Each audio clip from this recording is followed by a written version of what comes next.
Soccer looks simple until you actually watch it closely, then suddenly nothing makes sense at all. Today we're breaking down 7 soccer mysteries that confuse American fans the most. Let's start right at kickoff, because what happens in the first 5 seconds is bizarre. A team wins the ball to start the match, then immediately kicks it away. That's not a mistake, that's not nerves, that's actually a calculated power move. They're trading possession for position, pinning the other team deep near their own goal. Now that team has to build out of danger with defenders closing in fast. LOSE the ball there, and you're suddenly attacking right on top of the net. France pulled this exact move in the opening kickoff of the 2026 World Cup. Paris Saint-Germain made this trick famous, with Vitinha blasting it away to trap rivals instantly. Think of it like an NFL punt, pinning the other offense deep in their territory. Next mystery, those jersey numbers aren't random. They used to mean something very specific. Back in the day, 1 through 11 matched exact positions on the field. The goalkeeper always wore 1, defenders wore low numbers, attackers wore the highest ones.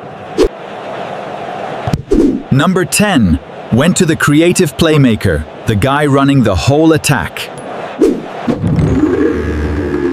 But the number 10 became legendary completely by accident, not by design. At the 1958 World Cup, Brazil forgot to submit their squad numbers on time.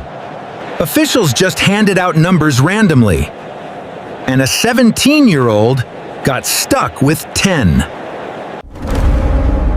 From that moment on, 10 became soccer's most sacred number for the greatest players.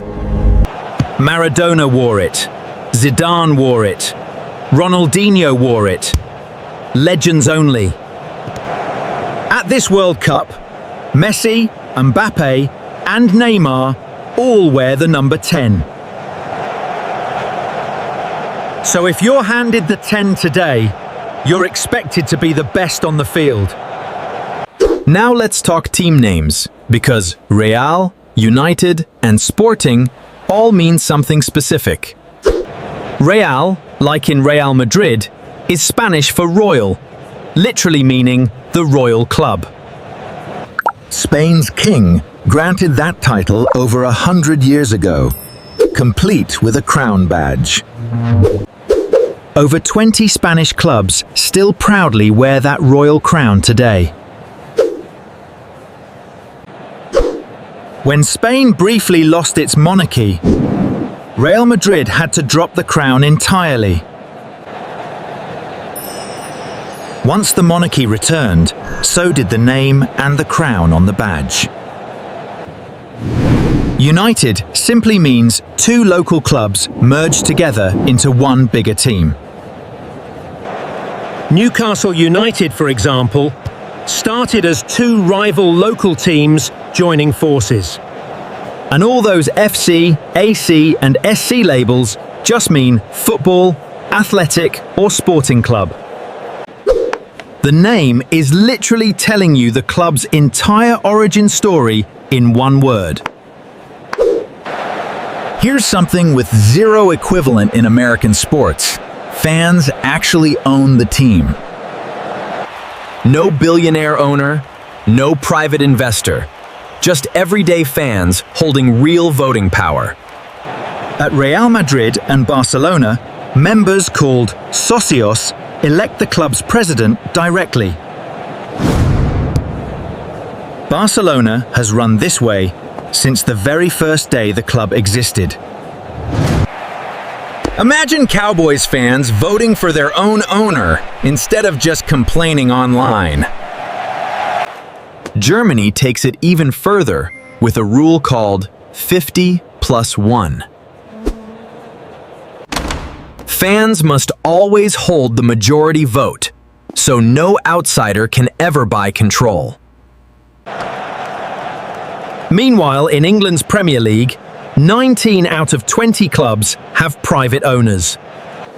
So when a German team is struggling, fans don't just boo, they can vote leadership out.